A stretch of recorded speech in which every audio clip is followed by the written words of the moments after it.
Llegó la carta del banco, exigiendo el pago de una hipoteca de casi $1 millón por una casa que jamás había comprado.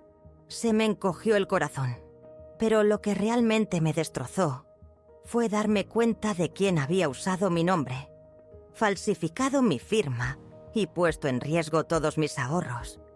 Mi propia hija. Poco sabía ella que esto no era solo una cuenta, era una declaración de guerra. Y yo estaba a punto de contraatacar. Antes de que sigamos, no olviden suscribirse mientras escuchan y déjennos saber en los comentarios desde dónde nos sintonizan. Ahora, respiren y escuchen con atención. Esta es mi historia. El sobre blanco y nítido no era solo una factura, era una bomba, casi oculta bajo la pila de correo rutinario. Mi ritual matutino, el suave tintineo de una cuchara en mi taza de café, se disolvió cuando mis dedos rozaron su textura desconocida. Banco Nacional del Sol. Extraño. Hacía años que no hacíamos negocios. El sexto sentido de una viuda, agudizado por una década de vivir sola desde que Héctor falleció, se encendió en un pavor gélido. Lo abrí de un tirón. «Estimada señora Ríos», comenzaba, «se le recuerda su pago hipotecario mensual atrasado». La cantidad que seguía me hizo dar vueltas la cabeza. 7.243,80. ¿Pero qué demonios es esto?, murmuré, con la voz apenas audible. La carta afirmaba que yo estaba atrasada en un préstamo hipotecario de $950.000 tomado en marzo. Mi mano tembló al marcar el Banco Nacional del Sol. Una eternidad en espera. Luego una voz tranquila. «Elena Ríos, hay un error. Nunca tomé un préstamo». La operadora verificó. Según nuestros registros, el 14 de marzo, usted obtuvo una hipoteca de $950.000 para comprar una propiedad en Villas del Lago, número 27, en La Concordia. «¡Imposible!», jadeé. No firmé ningún documento de ese tipo. Su respuesta rotunda me heló. «Tenemos toda la documentación, señora Ríos, incluyendo su firma en el contrato de préstamo, copias de pasaporte, seguro social, declaraciones de impuestos». Se me secó la boca. Alguien había usado mi identidad para esa suma colosal. «Es fraude», afirmé con la voz temblorosa. «Alguien robó mis datos».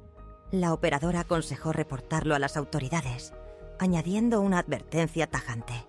«Hasta que se aclare, el banco la considera responsable». La llamada se cortó. El silencio en mi cocina era ensordecedor. El timbre estridente del teléfono me sobresaltó. El nombre de Clara parpadeó. «Mamá, ¿te acordaste? Hoy es el cumpleaños de Lila». Estalló, saltándose el saludo. «Te esperamos a las 3. Y por favor, no te pongas ese suéter verde horrible. Es un restaurante».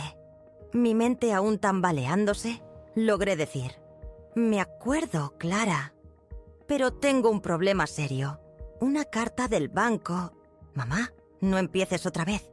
Clara interrumpió, la irritación apenas disimulada. «Otro anuncio de tarjeta de crédito. Simplemente tíralo. No necesitas abrir todas esas cartas». «Clara, esto no es un anuncio. Alguien puso casi $1 millón de crédito a mi nombre». Una pausa. Luego la risa nerviosa de Clara. «¿Qué tonterías dices, mamá? ¿Quién le daría un préstamo así a una pensionista? Estás confundida». Mi voz se elevó.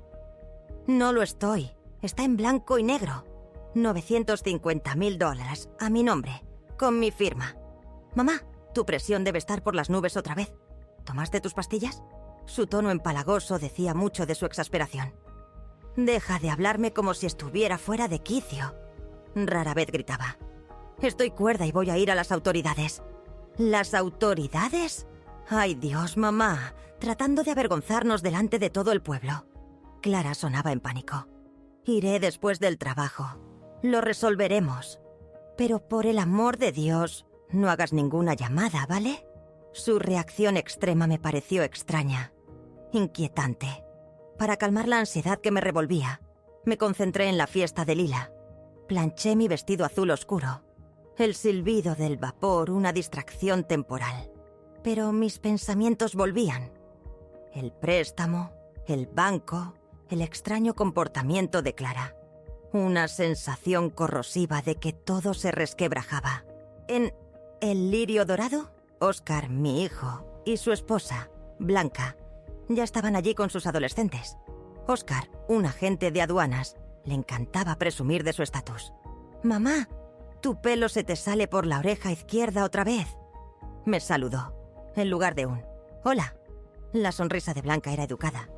Nunca llegaba ya a sus ojos. Clara llegó tarde con su esposo, Marco, y Lila. «Abuela, ¿viniste?», dijo Lila, con una ligera sorpresa en su voz, como si mi presencia fuera una anomalía. Tomó la pulsera de plata envuelta que le ofrecí. Murmuró gracias e inmediatamente se giró hacia su prima. «Mamá, ¿qué historia inventaste sobre el préstamo?», susurró Clara inclinándose. «Tengo una carta», insistí en voz baja. «Por el amor de Dios, no hables de eso delante de todos». Clara se enderezó, preguntando en voz alta si quería ensalada o sopa. El almuerzo fue tenso. Oscar y Clara hablaron de negocios, ocasionalmente lanzándome preguntas condescendientes. «¿Todavía te acuerdas del tío Roberto?», o «¿Estás segura de que estás bien sola en esta casa tan grande?». A menudo insinuaban que debería mudarme, dándotas a entender que querían vender mi casa. Mientras Lila abría los regalos, Clara murmuró en voz alta que mi pulsera era anticuada. ¿De qué servía explicar el valor de las cosas a quienes solo veían etiquetas de precio? Después de la fiesta, Clara prometió pasar. Tomé el autobús a casa, aquella extraña ansiedad apretando su agarre. En casa, releí la carta. Villas del Lago. Lujoso. Usé el ordenador de Oscar para buscar la dirección. Villas del Lago 27. La Concordia. Aparecieron fotos de una lujosa casa de 2 pisos con ventanas panorámicas. El valor coincidía con el préstamo. Y la fecha de venta. Marzo. Exactamente cuando se procesó el préstamo. La nueva camioneta de Clara crujió en mi entrada. Entró, nerviosa, evitando mis ojos, arreglándose el pelo constantemente. «¿Dónde está esa carta, madre?», exigió. Se la entregué. Se le vació el rostro de color mientras la escaneaba. «Es algún tipo de error», balbuceó. «O una estafa. Alguien usó tus datos». «Eso es lo que dije. Voy a ir a las autoridades». «No, no, no, no», soltó Clara. «Yo me encargo. Tengo un amigo en el Banco Nacional del Sol». «Yo también encontré algo», afirmé con calma. «Villas del Lago es una casa hermosa, según Internet. Y tú tienes un coche nuevo. Nunca mencionaste que lo habías cambiado». «Mamá, ¿qué estás tratando de decir?». Su voz se endureció. «Nada todavía. Solo una observación». Clara agarró su bolso. «Yo me ocuparé de la carta. No tienes de qué preocuparte». «Creo que sí. Alguien tomó un préstamo a mi nombre. Usó mis documentos, falsificó mi firma. Si no pago, pierdo mi casa». «Nadie va a quitarte tu casa». Clara explotó, la furia contorsionando su rostro. «Maldita sea, mamá. ¿Por qué siempre lo complicas todo? Te dije que resolvería el problema». Las manchas rojas en su cuello palpitaban. Solo una cosa causaba tal reacción. Ella sabía. «Fuiste tú», dije en voz baja, mirándola fijamente a los ojos. «Tú tomaste el préstamo a mi nombre». Clara desvió la mirada. «No digas tonterías, mamá. ¿Por qué haría yo eso?». «No lo sé», respondí. «Pero voy a averiguarlo». Me arrebató la carta. «Me llevo esto. No hagas ninguna tontería. No llames al banco. No vayas a la policía. Yo me encargo». Salió corriendo, dando un portazo. Me quedé allí, devastada. Mi propia hija. Había puesto en peligro mi hogar, mi independencia, mi dignidad. Reabrí las fotos de la casa. Luego, un correo electrónico del banco sin leer. Una copia electrónica del contrato de préstamo, enviado cuando el trato se finalizó. La firma era una burda falsificación de la mía. Mi rabia fría hirvió. Durante años mis hijos me trataron como una carga. Ahora Clara había cruzado la última línea. No solo había usado mi nombre, había puesto en peligro toda mi existencia. Saqué mi viejo cuaderno, repasando nombres. Necesitaba un abogado. No del tipo de Oscar. Alguien que estuviera conmigo, contra mi propia sangre. Una quietud desafiante, forjada en el fuego de la traición, comenzó a endurecer mi espíritu. Pero el camino por delante estaba cubierto de incertidumbre. ¿Cuál sería el verdadero costo de la justicia para una madre, cuando su propia sangre la había dejado despojada? Una furia silenciosa, fría y afilada, impulsaba ahora cada uno de mis pasos. La guía telefónica se sentía pesada en mis manos mientras pasaba a la sección de servicios legales, mi dedo trazando los nombres. Necesitaba un abogado, sí, pero no el tipo que recomendaría Oscar. Un amigo de la familia, quizás. Alguien que intentaría suavizar las cosas, enterrar esto. No, necesitaba a alguien que entendiera el veneno de la traición. Alguien dispuesto a luchar, no a mediar. Encontré su anuncio, escondida en un viejo edificio de ladrillo. Beatriz Roca, especializada en defensa de la tercera edad y explotación financiera.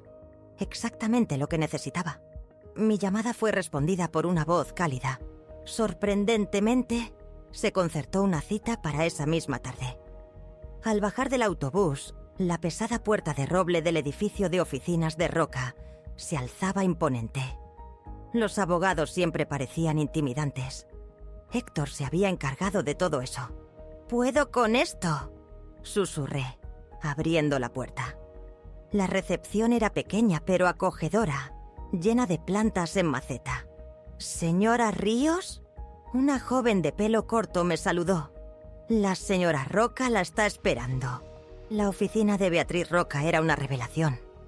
No rígida y formal, sino luminosa, con grandes ventanas que daban a la ciudad. Era una mujer de unos 60 años, con ojos amables y pelo gris corto, vestida con un elegante traje azul. Su apretón de manos fue firme, irradiando una confianza serena. «Cuénteme qué la trae por aquí, señora Ríos», dijo, sacando una libreta. Comencé con la carta del banco, el préstamo imposible, la reacción de pánico de Clara. Mi voz, temblorosa al principio, encontró un ritmo constante mientras relataba cómo encontré las fotos de Villas del Lago, la nueva camioneta de Clara y aquella confrontación final y devastadora en mi sala.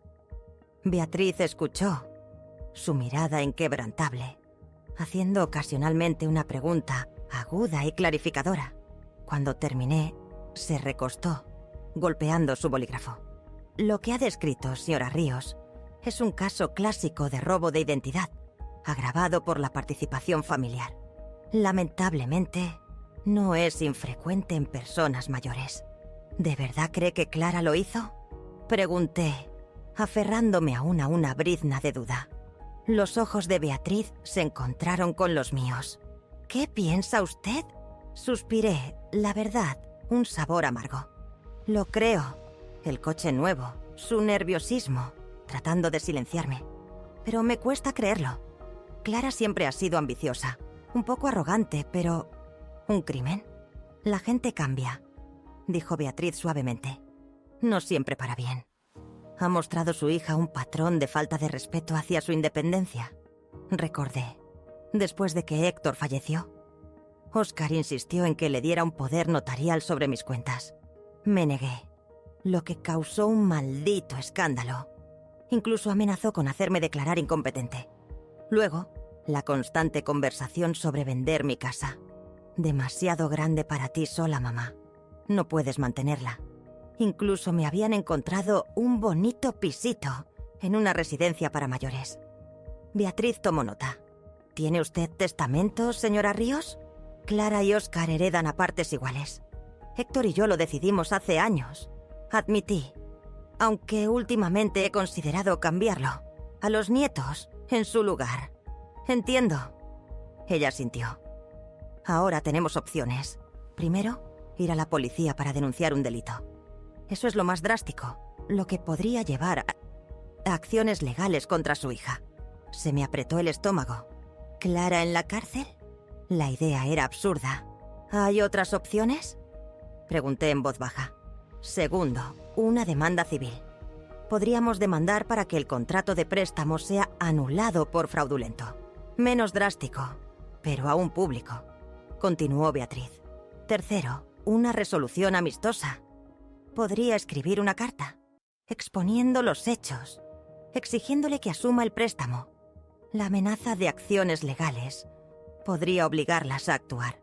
Me senté en silencio, digiriéndolo todo. Todas las opciones me parecían horribles. Aún más horrible era que mi propia hija me hubiera puesto en esta situación. ¿Qué pasaría si no hago nada? Pregunté finalmente. ¿Simplemente ignoro este préstamo? Beatriz negó con la cabeza. El banco iniciaría un embargo. Recargos por mora, cobradores de deudas y, eventualmente, la incautación de su casa. Pero eso no es justo.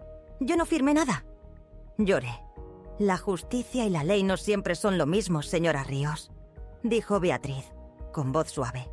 Para probar que usted no tomó el préstamo, necesitaríamos probar el fraude. Y eso significa nombrar al estafador. Cerré los ojos. Clara, siempre ambiciosa, calculadora, incluso de niña. El incidente de la obra de teatro escolar cuando tenía 15 años. La chica que obtuvo el papel principal, de repente se rompió el brazo. Clara consiguió el papel. Héctor y yo nunca hablamos de eso, pero la preocupación en sus ojos. Clara eligió los servicios sociales no por compasión, sino por poder. Siempre fue envidiosa del lujo ajeno. ¿Necesitas tiempo para pensar?, preguntó Beatriz. Sí, supongo que sí. Asentí. Es una decisión demasiado grande. Entiendo. Me entregó su tarjeta. Llámame. Pero no te demores demasiado. El tiempo corre en nuestra contra. En la puerta un pensamiento me asaltó. Señora Roca, ¿usted qué haría? Beatriz dudó. No puedo dar ese tipo de consejos, señora Ríos. Cada persona decide qué es más importante, los lazos familiares o la justicia. Si los lazos familiares ya están rotos, entonces solo queda la justicia. Y el respeto propio. Me fui con el corazón apesadumbrado. Lloviznaba, una lluvia fría que reflejaba mi tormenta interior. Caminando lentamente hacia la parada del autobús, las palabras de Beatriz resonaban.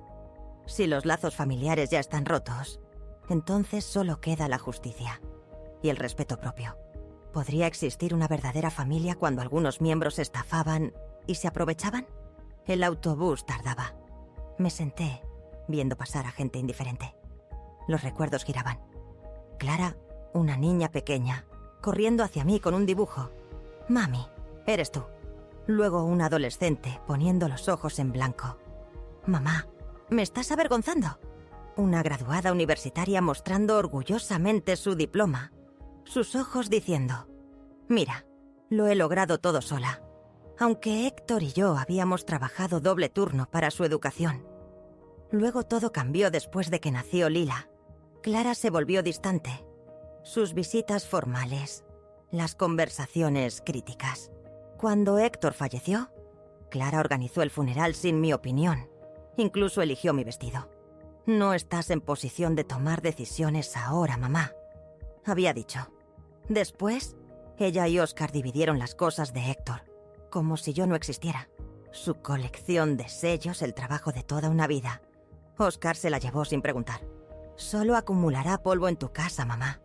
Me convertí en un problema a resolver. Una molestia. Dejaron de verme como una persona. Quizás nunca lo hicieron realmente. En el autobús, lidiando con mi paraguas mojado, una joven me ofreció un asiento. Un pequeño gesto de cortesía, de una extraña, más de lo que había recibido de mis propios hijos en años. En casa, lo primero que hice fue marcar a Diana Castro, mi amiga de los viejos tiempos de correos. Diana, 5 años mayor que yo, pero con más energía que la mayoría, a la mitad de su edad. Había enviudado casi al mismo tiempo que yo, pero en lugar de sucumbir al dolor, se ofreció como voluntaria en un refugio de animales y hasta empezó a ir y aprender español. ¿Elena? ¿Algo anda mal? No sueles llamar a mitad del día. Le conté sobre el préstamo, el banco, Beatriz, la reacción de Clara. ¡Qué víbora!, exclamó Diana cuando terminé. Después de todo lo que Héctor y tú hicieron por ella, deberías demandar. Ve a las autoridades. Que responda por esto. No lo sé, Diana. Suspiré. Es mi hija. ¿Cómo puedo ponerla en esa situación? ¿Cómo puede ella hacerle esto a su propia madre? Replicó Diana. Elena, escucha. Amas a tus hijos. Todas las madres lo hacen. Pero a veces, amar significa dejarlos enfrentar las consecuencias. Si Clara se sale con la suya, ¿qué hará la próxima vez? Sus palabras tenían un sentido escalofriante. Lo pensaré. Necesito tiempo. Solo no demasiado, advirtió Diana. Esos banqueros no esperarán para siempre. Y recuerda, estoy de tu lado. Decidas lo que decidas. Después de hablar con Diana, una pequeña sensación de alivio se apoderó de mí. Al menos una persona me apoyaba incondicionalmente. Preparé té, sentada junto a la ventana mientras la lluvia se intensificaba, tamborileando un ritmo suave en el cristal. Mis pensamientos se aclararon lentamente. ¿Qué diría Héctor? Debe hacerse justicia, decía a menudo. No puedes dejar que otros te pisoteen, ni siquiera la familia. Quizás lo había permitido durante demasiado tiempo. Mi naturaleza complaciente había llevado a Clara a esto. Ella sabía que preferiría callar. Pero esta vez, no. No más ser el felpudo. No más ser invisible. Mi mano buscó el teléfono. El número de Beatriz Roca. Mi decisión estaba tomada, endurecida por el peso de años de sutil falta de respeto, culminando en esta traición impactante. ¿Era este el momento en que Elena realmente comenzó a reclamarse a sí misma? ¿O meramente el doloroso primer paso hacia una guerra que nunca podría ganar por completo? Mi voz, al marcar a Beatriz Roca, era firme, con un nuevo temple. Señora Roca, declaré, he decidido. Voy a presentar una demanda contra mi hija y una denuncia policial por fraude. La pausa de Beatriz se alargó. ¿Estás segura? Absolutamente, afirmé. Una feroz liberación se apoderaba de mí. Esta batalla era por mí. El nombre de Óscar apareció en mi pantalla momentos después. «Mamá, ¿estás loca?», rugió. «Clara está histérica. Una demanda por una carta del banco». «No es una carta, Óscar», dije con calma. «Tu hermana tomó un préstamo de casi $1 millón a mi nombre, falsificando mi firma. Eso es fraude. Ella no va a dejar de pagar. ¿Por qué siempre eres tan molesta?». Su voz cambió. «¿Sabías que Clara usó mis papeles?». Un silencio elocuente. Ella dijo que tenías un trato. «Ningún trato. Ella robó mis datos. Si lo sabías, eres cómplice», se burló. «¿Cómplice? Demasiadas series de crímenes, mamá. Es un arreglo familiar». «No, Óscar. Es un delito. Y voy a obtener justicia». «¿Qué justicia? Nos deshonrarás a todos». Intentó persuadirme. Clara no quería de hacer daño. Solo una vida mejor para su familia. A tu costa. La lluvia golpeaba afuera. «No, Óscar», susurré. «Debiste respetar a tu madre. Ahora pagarás». Colgué. Mis manos temblaron, pero una quietud se apoderó de mí. Tenía a Beatriz, a Diana y a mí misma. ¿Cuál sería el verdadero costo de la justicia para una madre cuando su propia sangre la había dejado despojada? El teléfono, aún caliente por la indignación de Óscar, se sentía pesado en mi mano. Pero una calma sorprendente se había apoderado de mí. Mi resolución, endurecida por años de discretas decepciones, finalmente se había vuelto inquebrantable. Volví a marcar el número de Beatriz Roca. El zumbido rítmico del tono de marcado un contrapunto constante a la tranquila tormenta que se gestaba en mi interior. «Beatriz», comencé, con voz clara. «Estoy lista. Mañana por la mañana, a las 10. Preparamos los papeles. Voy a presentar esa demanda y la denuncia policial». Hubo un breve silencio al otro lado. Luego un respetuoso. «Entendido, señora Ríos. Es un gran paso. Estaré lista». Los días siguientes transcurrieron en ansiosa anticipación. Beatriz era un torbellino de eficiencia, compilando meticulosamente documentos, cotejando fechas y delineando el camino legal a seguir. Intenté mantener una presana apariencia de vida normal, cuidar mi jardín, leer, limpiar, pero mis pensamientos eran un zumbido constante de lo que estaba por venir. Esperaba un torrente de llamadas de Clara y Óscar, súplicas, amenazas, manipulaciones. Sin embargo, el teléfono permaneció en silencio. Ninguno de mis hijos me contactó. Era inquietante, esta quietud repentina y deliberada. Quizás creían que simplemente recobraría el sentido. Esperando que su silencio me hiciera abandonar la lucha. Solo alimentó mi determinación. Entonces, el jueves por la mañana, la voz de Diana, sin aliento de emoción, rompió el silencio. «Elena, ¿estás sentada?» «Más te vale que sí», exclamó. «Mi nieta, Paloma. La recuerdas, ¿verdad? Trabaja a tiempo parcial en Catering Cuchara de Plata. Acaba de llamarme.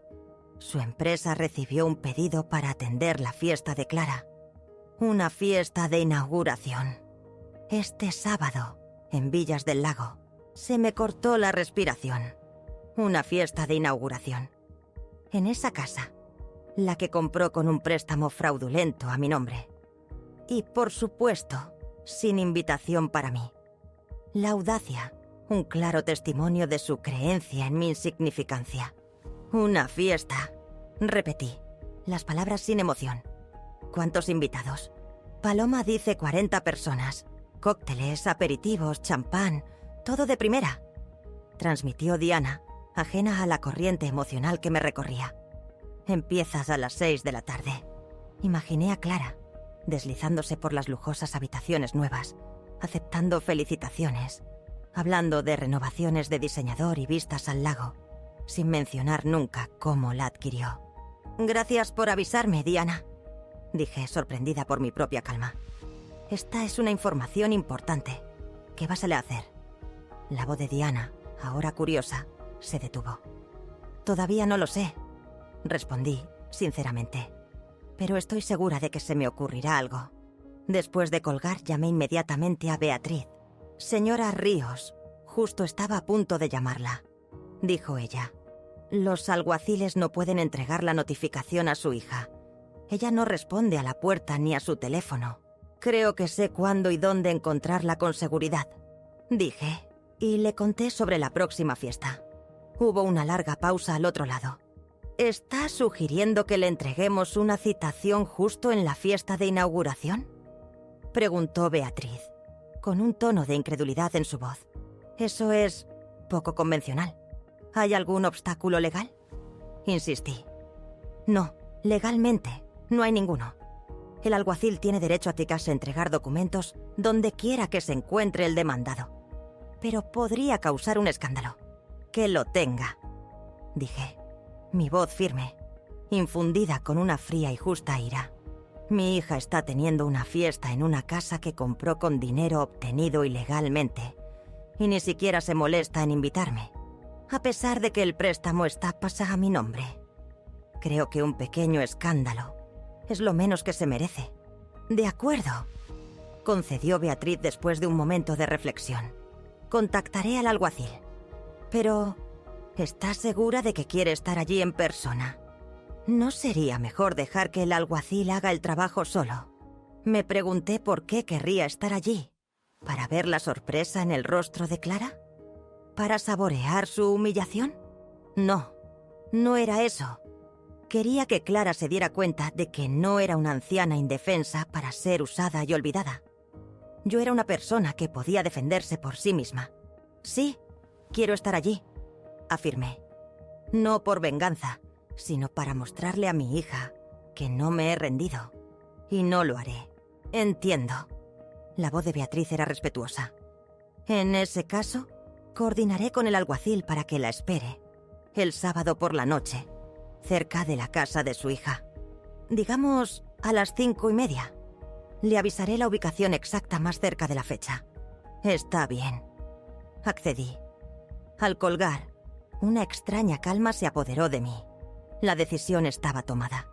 Por primera vez en mucho tiempo, me sentí en control de la situación, en lugar de a la deriva. El sábado se cernía. Un día de ajuste de cuentas. Un día que destrozaría más que una fiesta, revelando el verdadero costo del engaño. Pero a medida que se acercaba el momento, ¿podría yo, una madre, realmente enfrentar la destrucción de lo poco que quedaba de mi familia? El sábado amaneció claro y cálido. Un día perfecto para una fiesta. y un día perfecto para un ajuste de cuentas. La semana se había arrastrado, cada hora aumentando la tensión dentro de mí. Traté de ocuparme con tareas, trabajo de jardín, cualquier cosa para sofocar el implacable remolino de dudas. ¿Esto es demasiado cruel? ¿Estoy realmente destrozando a mi propia familia? Pero con cada susurro de incertidumbre, las acciones de Clara ardían más brillantes en mi mente. La firma falsificada, la dignidad robada. Mi resolución se endureció. Me paré frente a mi armario. Un sencillo vestido azul oscuro con cuello blanco, elegido por su austera elegancia. Peiné mi cabello. Apliqué maquillaje ligero. La mujer en el espejo no estaba rota. Mantenía una dignidad tranquila, una fortaleza de acero. A las 5 en punto, llamé un taxi. Un lujo poco común. Hoy era especial. Beatriz había enviado la dirección de un café cerca de Villas del Lago donde nos encontraríamos con el alguacil. Cuando el taxi se detuvo, Beatriz ya estaba allí, sentada en la terraza con un hombre alto y sobrio, en un elegante traje. Señora Ríos. Beatriz se levantó. Este es el señor Emilio Salas, el alguacil. Su apretón de manos fue firme, profesional. La señora Roca ha explicado. Asintió. Serviré a la Calderón. Aquí está el plan, explicó Beatriz. El señor Salas se hará pasar por personal de catering. Una vez que localice a su hija, le entregará los papeles. Usted puede entrar con él o esperar. Imaginé el rostro de Clara. La imagen solidificó mi elección. Entraré con el señor Salas, decidí. Clara debe saber de inmediato que esto no es un accidente. Recuerde su objetivo, advirtió Beatriz. No un escándalo, sino mostrar que va en serio. Mantenga su dignidad. Lo prometí, aunque mi corazón martilleaba. La caminata de 10 minutos hasta Villas del Lago transcurrió en una nebulosa de explicaciones legales que apenas escuché. Mi mente ya estaba dentro de esa casa, un lugar donde nunca había sido bienvenida. Villas del Lago se desplegó exactamente como lo había imaginado. Céspedes impecables, coches caros y grandiosas casas frente al lago. La número 27, la casa de Clara, destacaba. 2 pisos, ventanales panorámicos, una terraza que se extendía. Música amortiguada y risas se derramaban por las ventanas abiertas. La fiesta está en su apogeo, observó el señor Salas. Momento perfecto. Presionó el timbre. Una joven con uniforme de catering abrió la puerta. ¿Cuchara de plata?, preguntó ella. ¿Esperamos personal extra? El señor Salas asintió con confianza. Así es. Y esta señora es la inspectora de calidad. Necesitamos hablar con la dueña de la casa. Claro, pasen. Entramos en un espacioso recibidor. Suelos de mármol, paredes espejadas, arañas de cristal. Aquí era donde había ido mi dinero, tomado por fraude. El señor Salas se dirigió hacia los sonidos de voces. Lo seguí, tratando de parecer tranquila, pero mi sangre vibraba con anticipación. La sala era enorme, llena de invitados elegantemente vestidos. Clara, con un elegante vestido beige, presidía la reunión en el centro. Se detuvo a mitad de frase al ver al señor Salas. Luego sus ojos se posaron en mí. Su rostro se congeló, una máscara de puro asombro. «¿Mamá?», susurró incrédula. «¿Cómo llegaste aquí?». El silencio se hizo pesado y absoluto. Todas las miradas se giraron hacia nosotros, mientras el señor Salas daba un paso al frente. «¿Señora Carla Calderón?», entonó con voz oficial. «¿Sí?», respondió Clara confundida. «¿Y usted quién es?». «Soy Emilio Salas, el alguacil». Sacó unos papeles de su chaqueta. «Por la presente, le estoy notificando una demanda de Elena Ríos por fraude y falsificación». La cara de Clara se puso blanca. Se quedó inmóvil, mirando los papeles. Luego a mí. «¿Pero qué demonios es esto?», rugió Francisco, el esposo de Clara, dando un paso al frente. «¿Qué demanda?».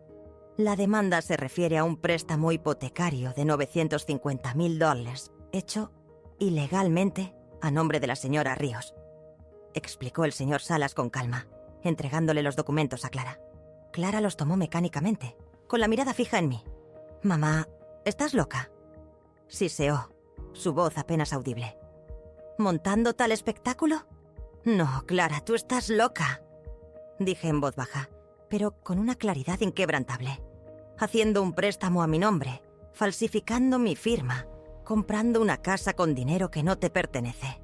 La sala estaba tan silenciosa que el tic-tac de un reloj de pie resonó. Los invitados intercambiaron miradas de asombro. Algunos comenzaron a dirigirse discretamente hacia las salidas. El señor Salas se inclinó más. Mi misión está cumplida. Estoy listo para irme, a menos que tenga más instrucciones. Gracias, señor Salas. Asentí. Es libre de irse. Hizo una reverencia cortés y se fue. Un silencio incómodo llenó el ambiente. Clara se aferraba a los papeles, perdida. «Sigamos con la fiesta, gente», fanfarroneó Francisco. «Señorita», espetó a una chica del catering. «Más champán. Mi suegra y yo hablaremos en el estudio». Intentó tomarme del brazo, pero me eché hacia atrás. «No, Francisco», dije, mi voz cortando la tensión. «No hablaremos en el estudio. Todo lo que tenía que decir ya lo dije en la corte. Ahora, quiero ver la casa que compré con el dinero del préstamo a mi nombre. Tengo ese derecho, ¿no? Mamá, para ahora mismo». Clara finalmente encontró su voz. Una súplica desesperada. «Nos estás avergonzando». «No, Clara», repliqué, mi mirada inquebrantable. «Tú te estás avergonzando con tus acciones. Yo solo estoy diciendo la verdad». Oscar, a quien no había visto entre los invitados hasta ahora, se adelantó, con el rostro pálido. «¿Qué verdad? ¿Qué estás inventando ahora, madre?» «No inventé nada, Oscar». Me giré hacia él, con el peso de años de abandono en mi tono.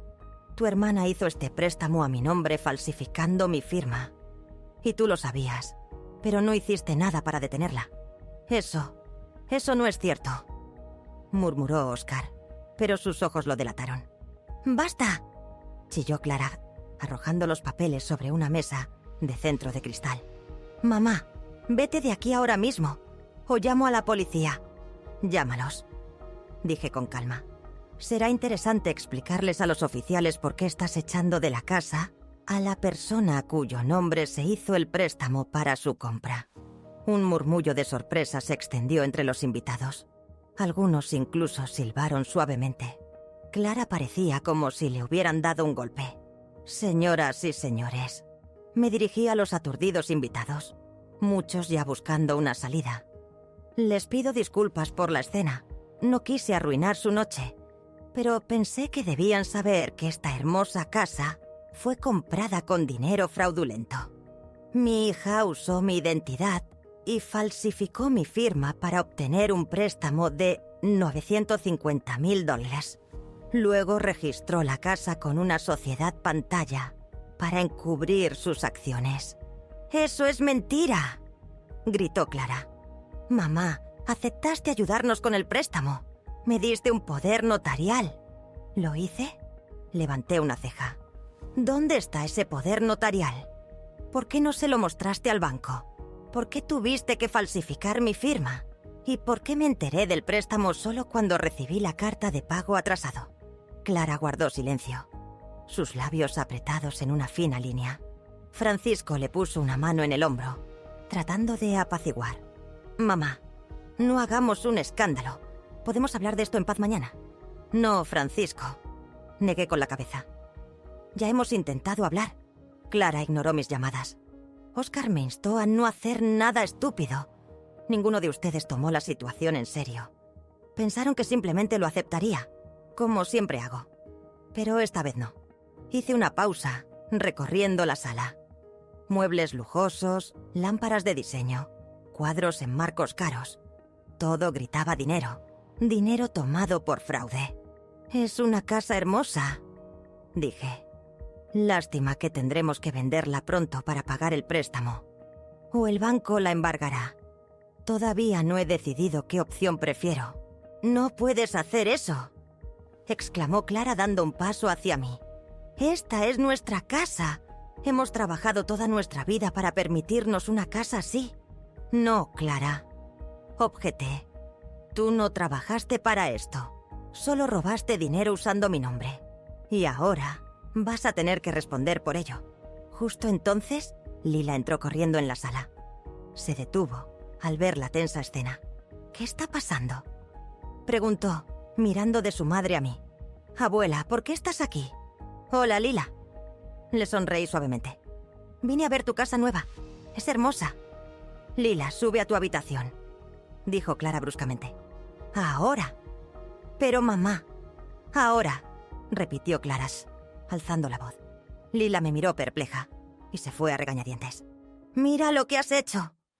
Clara se volvió hacia mí. Has traumatizado a la niña con tus estúpidas acusaciones. No, Clara, dije con calma. Tú has traumatizado a tu hija dando un ejemplo de deshonestidad y falta de respeto por la ley. ¿Qué pensará ella cuando sepa la verdad sobre cómo obtuviste esta casa? Nunca lo sabrá. Clara apretó los dientes. Porque no hay verdad. Es solo la ficción de una anciana senil que está celosa del éxito de sus propios hijos. La ira brotó, ardiente y cegadora, pero la contuve. Este no era el momento para arrebatos emocionales. ¿Ficción? Negué con la cabeza. Tengo pruebas, Clara. Un análisis de escritura que demuestra que la firma fue falsificada.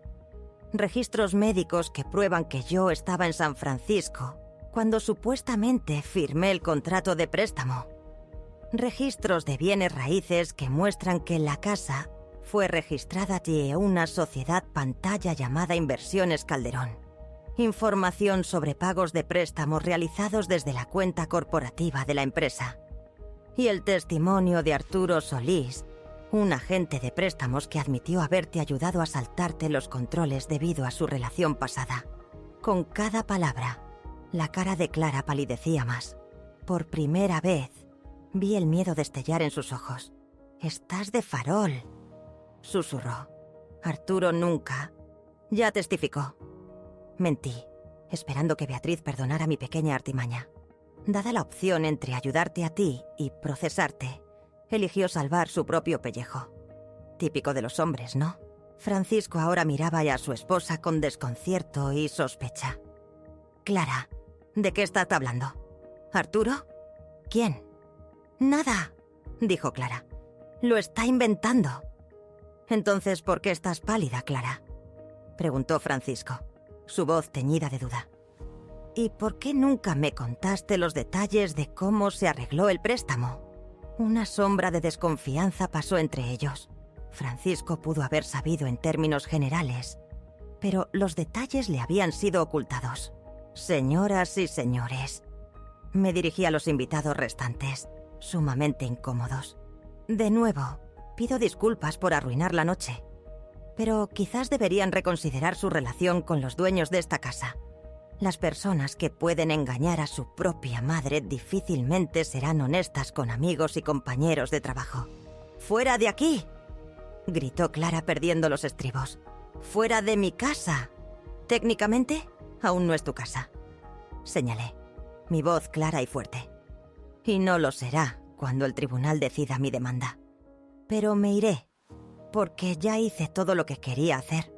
Me di la vuelta para irme, pero me detuve al ver a Lila parada en la entrada. Debió haber escuchado. Sus ojos estaban muy abiertos por el shock. ¿Abuela?, susurró. «¿Es verdad? ¿Mamá tomó el dinero sin tu permiso?» Miré a mi nieta. La inocente confusión en sus ojos me desgarraba el corazón. No quería herirla, pero no podía mentir. «Sí, Lila», dije suavemente. «Desafortunadamente es verdad, pero no es tu culpa lo que hicieron tus padres». «Lila, no la escuches», chilló Clara. «La abuela está confundida. No sabe lo que dice». «Entiendo perfectamente bien, Clara», dije, mi mirada firme, sosteniendo su mirada. «Y tu hija también. Pronto entenderá todo. Los niños no son niños para siempre. Crecen y empiezan a ver a sus padres por lo que realmente son». Con esas palabras, me dirigí a la salida. Nadie intentó detenerme. Podía sentir las miradas de los invitados. Sorprendidos, comprensivos, juiciosos. Pero no me importó. Había hecho lo que tenía que hacer. La historia de la demanda y el escándalo de la inauguración se extendió por la Concordia como pólvora. En un pueblo pequeño donde todos se conocían, eventos como este no podían pasar desapercibidos. ¿Fue esta humillación pública un paso cruel pero necesario hacia la verdad? ¿O simplemente había cambiado una forma de dolor por otra, arriesgándome a perder todo lo que quedaba de mi familia? La sombra de la demanda, proyectada por el escándalo de la inauguración, envolvió a la Concordia con la velocidad de un incendio forestal. En nuestro pequeño pueblo, donde todos lo sabían todo, estalló. Al día siguiente, Diana llamó, con la voz entrecortada. «Elena, no lo vas a creer. Paloma dijo que los invitados se dispersaron a la media hora de que te fueras. Y Francisco y Clara tuvieron una pelea terrible allí mismo, para que todos la vieran». Escuché, con una extraña mezcla de satisfacción y arrepentimiento, revolviéndose en mi interior. La verdad había salido a la luz, pero el desagradable residuo de la humillación pública de Clara persistía. Como madre, ver sufrir a tu hijo, aunque merecido, siempre era difícil. «¿Qué hay de Óscar?», pregunté. «¿Estuvo allí?». Diana confirmó que había huido inmediatamente, como si hubiera visto un fantasma. Mi teléfono no paraba de sonar. Vecinos, antiguos colegas, incluso extraños, todos buscando detalles, ofreciendo apoyo o simplemente ávidos de chismes. Respondí educadamente, brevemente, negándome a convertir mi dolor en entretenimiento. Hacia la tarde, Beatriz llamó. «Señora Ríos, ¿cómo está? ¿Los acontecimientos de ayer?». «Estoy bien», respondí. «Solo cansada de las llamadas. Todo el pueblo está alborotado». «Inevitable», suspiró Beatriz. «Pero la buena noticia. Clara finalmente recibió la notificación oficial. Tendrá que responder en la corte o llegar a un acuerdo». «¿Crees que llegará a un acuerdo?», pregunté con un atisbo de esperanza. «Probablemente», confirmó Beatriz. Cualquier abogado aconsejaría evitar un juicio dada la evidencia. 3 días después, Clara llamó. Su voz, generalmente aguda, estaba apagada. «Mamá, tenemos que hablar. ¿Puedo ir a tu casa?». La invitación, antes tan esperada, ahora se sentía como una rendición. Pero, ¿cuál era el costo de realmente soltar cuando los lazos de sangre se habían desgastado tanto? Clara llegó 1 hora después, con un aspecto demacrado. Ojeras bajo los ojos. Vestía jeans sencillos y un suéter simple, no su atuendo elegante habitual. Se detuvo en mi pasillo, insegura, antes de que la llevara yo a la cocina. Nos sentamos frente a la vieja mesa de roble, con el té humeando entre nosotras. «Mamá», comenzó, su voz inusualmente apagada. «Vine por la demanda». Asentí. «Te escucho». «Contraté un abogado», continuó Clara, sus palabras tropezando. «Él dijo que no tengo muchas posibilidades. La evidencia es demasiado convincente». Explicó su consejo: llegar a un acuerdo. Ella se haría cargo del préstamo, lo pondrías a su nombre, pagaría todos los intereses y penalizaciones, más 10.000 ozaliers por daños morales. A cambio, yo retiraría la demanda y el informe policial. «¿Qué hay de la casa?», pregunté, mi voz firme. Clara apretó los labios. «Francisco y yo hemos decidido venderla, después de todo». «¿Y tú?», insistí. «¿Te das cuenta de lo que has hecho? No solo legalmente, Clara, moralmente. Traicionaste mi confianza. Hiciste lo que una hija nunca debería hacerle a su madre». Ella miró su taza. «Francisco y yo soñábamos con una casa en el lago, pero nos faltaba el pago inicial. Arturo, un viejo amigo de la universidad en el Banco Nacional del Sol, dijo que podía ayudar, pero necesitaba un coprestatario con buen crédito. Sabía que dirías que no», confesó, con un matiz amargo en su tono. «Siempre fuiste tan cuidadosa. Quería mostrarles a todos que tenía éxito, no solo una inspectora mal pagada. No pensé que te enterarías. No vi remordimiento, solo miedo a perderlo todo. Consideraré tu oferta», dije. «Pero necesito consultar a mi abogada». Se fue dejando una sensación de vacío. ¿Era este acuerdo realmente justicia? ¿O solo un intento desesperado de evitar las consecuencias? ¿Qué habría dicho Héctor sobre una justicia comprada, no ganada? La llegada de Oscar fue una cruda muestra de rabia. «Mamá, esto ha ido demasiado lejos», rugió, acusándome de destruir a nuestra familia. «No la estoy destruyendo», respondí con calma. «Tú y Clara hicieron eso, al decidir que podían usarme». Desestimó mis palabras como melodramáticas, insistiendo en que Clara solo quería una vida mejor. «A mi costa», terminé. «Es fraude, Oscar. Tú lo sabías, pero no hiciste nada». Fingió ignorancia, afirmando que Clara había dicho que yo había aceptado. Luego añadió un golpe hiriente. «Quizás por fin decidiste hacer algo bueno por tus hijos. Vete», susurré, la rotundidad en mi voz deteniendo sus súplicas para que retirara la demanda. «Ahora», se fue, amenazando con que me quedaría completamente sola.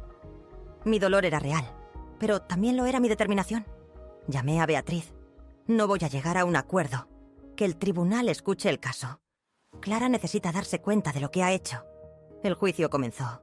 El abogado de Clara argumentó consentimiento verbal, pero la evidencia de Beatriz... Análisis caligráfico, mi coartada, testimonio bancario, desmoronó su defensa. Al segundo día el juez, con semblante severo, señaló el claro fraude y sugirió un acuerdo. En el pasillo, el rostro de Clara estaba marcado por la desesperación. «Mami, por favor, podría perderlo todo. Piensa en Lila».